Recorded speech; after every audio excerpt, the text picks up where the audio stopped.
Bonjour mes frères et sœurs, disciples du Seigneur Jésus-Christ. Je vous fais ce message parce que ce matin, en me réveillant, en regardant un petit peu l'actualité, je me dis waouh, ça va vite. Ça va vite, les loups sont lâchés, c'est les émeutes dans toute la France. Mais le Seigneur veut qu'on regarde tout ça depuis son ciel de gloire. C'est-à-dire pas rester au premier ciel, mais regarder avec les yeux spirituels, voir ce que Dieu fait, ce que Dieu laisse faire, déjà pour commencer, et ce que Dieu va faire. Et donc forcément, si on reste dans le premier ciel et qu'on voit toutes ces choses abominables qui se passent, on a vite fait de critiquer, de tomber dans des jugements, et ça c'est pas ce que le Seigneur veut pour ses enfants.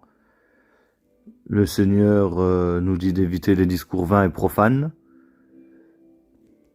Mais faisons d'abord quand même un petit compte-rendu global de ce qui se passe. En fait, depuis environ 5 ans, si on regarde ces émeutes-là, déjà pour commencer, la moyenne d'âge, ça doit être à peu près 16 ans. Donc, je me disais, mais qu'est-ce qui fait que ces enfants-là soient dans une telle haine, dans une telle rébellion?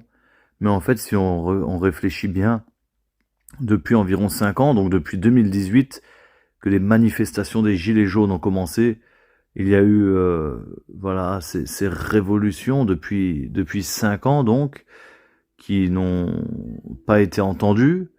Et aussi, après, il y a eu cette épidémie, ces confinements à répétition, ces divisions avec les pro-vaccins, les anti-vaccins, et puis encore des manifestations toujours qui continuaient. Et les enfants, ils ont grandi de confinement après confinement, donc ils ont grandi avec des séries abominables sur Netflix, sur les jeux vidéo, ils n'allaient plus à l'école, donc ils avaient perdu leurs repères.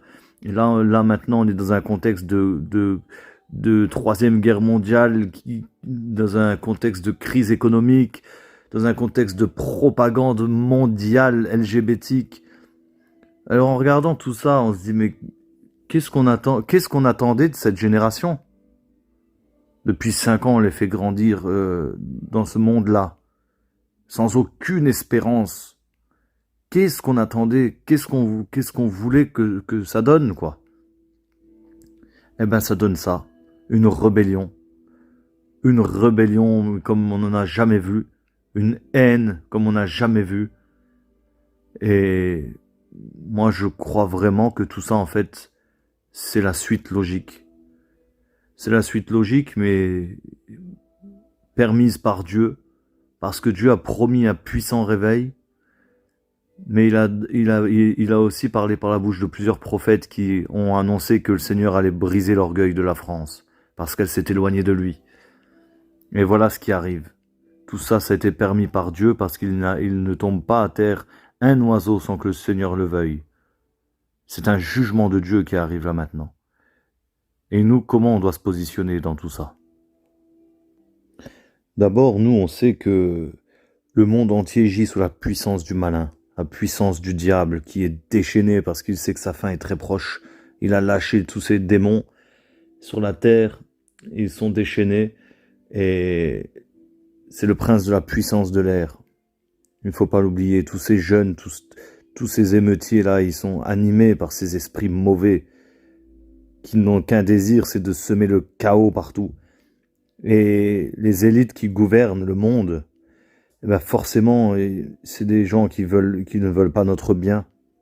Ils veulent détruire le peuple, ils veulent détruire surtout le peuple de Dieu, nous les chrétiens. Dans les lieux secrets, ils font des choses abominables, ils font des incantations, ils ont un programme, ils ont des projets de malheur, parce que le Seigneur a pour nous des projets de paix et non de malheur, afin de nous donner un avenir et une espérance. Mais l'ennemi, c'est le contraire, il a des projets de malheur. Et le Seigneur m'a donné une parole ce matin, c'est dans Nombre 23, à partir du verset 19 jusqu'au verset 23. Et voici ces paroles. C'est lorsque Balaam, le roi Balak, le roi de Moab, va demander à Balaam de venir maudire le peuple d'Israël. Balaam va y aller, mais le Seigneur va lui dire, tu diras ce que moi je mettrai dans ta bouche. Et voici ce qu'il va dire au verset 19, donc du chapitre 23 de Nombre. Dieu n'est point un homme pour mentir, ni fils d'un homme pour se repentir. Ce qu'il a dit, ne le fera-t-il pas? Ce qu'il a déclaré, ne l'exécutera-t-il pas? Voici, j'ai reçu l'ordre de bénir. Il a béni, je ne le révoquerai point. Il n'aperçoit point d'iniquité en Jacob, il ne voit point d'injustice en Israël. L'Éternel, son Dieu, est avec lui, il est son roi, l'objet de son allégresse. Dieu les a fait sortir d'Égypte, il est pour eux comme la vigueur du buffle. L'enchantement ne peut rien contre Jacob, ni la divination contre Israël. Au temps marqué, il sera dit à Jacob et à Israël quelle est l'œuvre de Dieu. Amen. Donc le Seigneur n'est pas un homme pour mentir, il nous a promis le réveil va bientôt avoir lieu. Nous, il faut qu'on se tienne à la brèche, qu'on continue de nous humilier, de demander pardon pour tous les péchés, pour nos péchés premièrement, pour les péchés de la France, pour les iniquités, pour toutes les abominations qui sont faites dans les lieux secrets, demander pardon à Dieu et lui demander sa grâce sur le pays, intercéder pour la France de tout notre cœur, plus que jamais. Et le Seigneur, au temps marqué, il sera dit à Jacob et à Israël quelle est l'œuvre de Dieu, c'est-à-dire que au temps marqué, il y aura le réveil. Le Seigneur, il est pas perturbé par ce qui se passe, il n'est pas pris de court.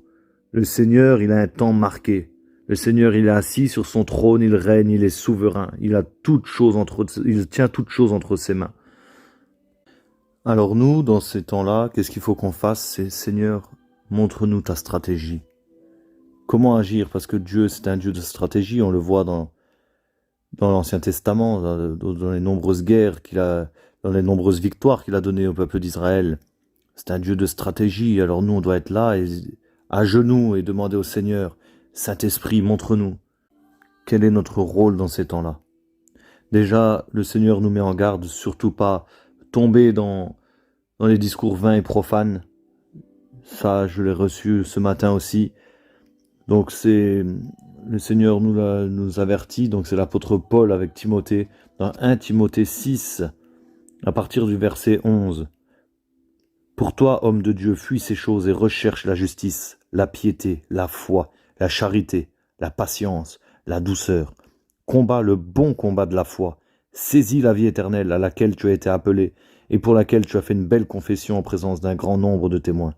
Je te recommande devant Dieu qui donne la vie à toutes choses, et devant Jésus-Christ qui fit une belle confession devant Ponce Pilate, de garder le commandement et de vivre sans tache, sans reproche, jusqu'à l'apparition de notre Seigneur Jésus-Christ, que manifestera en son temps le bienheureux et seul souverain, le roi des rois et le Seigneur des seigneurs, qui seul possède l'immortalité, qui habite une lumière inaccessible, que nul homme n'a vue ni ne peut voir, à qui appartiennent l'honneur et la puissance éternelle. Amen.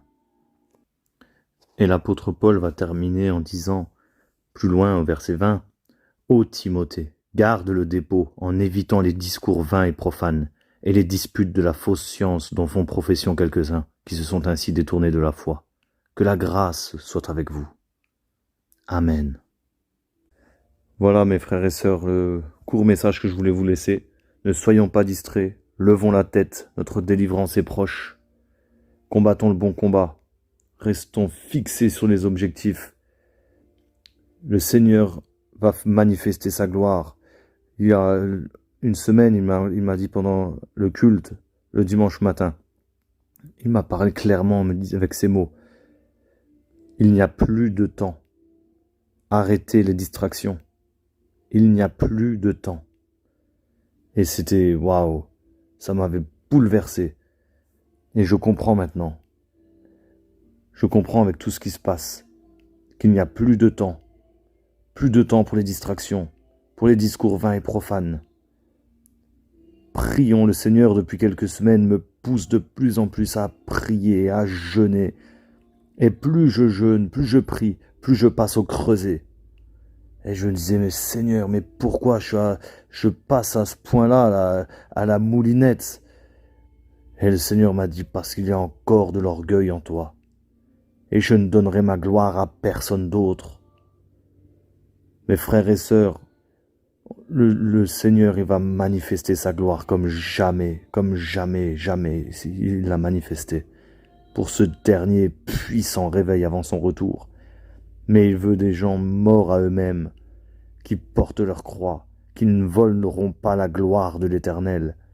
Et pour ça, il faut se préparer. Il faut se préparer. Il faut payer le prix. Payons le prix, mes frères et sœurs. Payons le prix. Soyez bénis.